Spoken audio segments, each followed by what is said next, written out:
Mutton curry বানাবার জন্য mixer গ্রাইন্ডারে কিছুটা আদার টুকরো, বেশ কিছুটা রসুনের কোয়া, 2 চামচ জিরে গুঁড়ো, 1 চামচ ধনে গুঁড়ো, কয়েকটা শুকনো লঙ্কা।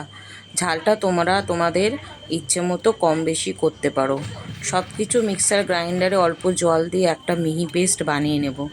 তারপর বড় বড় আলুর টুকরোতে, আমি এখানে ছোট ছোট আলু ছিল বলে গোটা গোটা নিয়েছি, তোমরা বড় বড় আলু হলে 2 টুকরো করে নেবে। সেই আলুর মধ্যে অল্প নুন হলুদ দিয়ে লাল লাল করে ভেজে তুলে নেব। ওই তেলের মধ্যে আরও কিছুটা সাদা তেল যোগ করে গোটা গরম মশলা, তেজপাতা, শুকনো লঙ্কা, গোটা জিরে আর 2টো চেরা কাঁচা লঙ্কা দিয়ে ফোড়নটা থেকে সুগন্ধ বেরোলে এর মধ্যে পেঁয়াজ কুচি যোগ করে দেব। পেঁয়াজ কুচির মধ্যে অল্প নুন দিয়ে নরম হওয়া পর্যন্ত ভেজে নেব। পেঁয়াজ কুচি এরকম নরম হয়ে এলে এর মধ্যে আগে থেকে বেটে রাখা মশলাটা দিয়ে দেব। মশলাটা দিয়ে পেঁয়াজ কুচির সঙ্গে মশলাটা বেশ ভালো করে মিশিয়ে নেব। সঙ্গে টমেটো কুচি অ্যাড করে দিয়েছি। এবার মাংস ধুয়ে জল ঝরিয়ে রেখেছিলাম। এবার মশলাটা কষিয়ে তেল ছেড়ে এলে এর মধ্যে ধুয়ে রাখা মাংসটা দিয়ে দেবো। মাংসটা দেওয়ার পরে মশলার সঙ্গে মাংসটা বেশ ভালো করে নেড়ে চেড়ে মিশিয়ে নেব।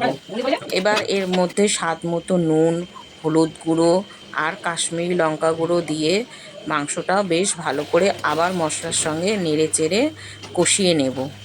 এবার অল্প মশলা ধোয়া জল যোগ করে নেড়ে চেড়ে কম আঁচে 15 মিনিটের জন্য ঢাকা দিয়ে রেখে দেবো। 15 মিনিট পরে আবারও ভালো করে মিশিয়ে দিয়ে আবারও কম আঁচে 15 মিনিটের জন্য ঢাকা দিয়ে রেখে দেবো। এইভাবে আমি ঢাকা দিয়ে রাখার পরে আবারও বেশ নেড়ে চেড়ে এর মধ্যে 2টো গোটা রসুন আর ভাজা আলু আর ওই মাংসের চর্বিটা যোগ করে আবারও ভালো করে নেড়ে চেড়ে মিশিয়ে নেব।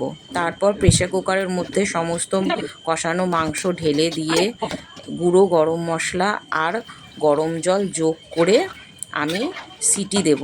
এখানে আমার এই 3 লিটারের প্রেসার কুকারটার মধ্যে সিটি দিতে আমি 16 থেকে 17টা সিটি দিয়েছিলাম। একদম মাংস নরম সেদ্ধ হয়ে গেছে। এইভাবেই রেডি হয়ে গেল আমার মাটন কারি।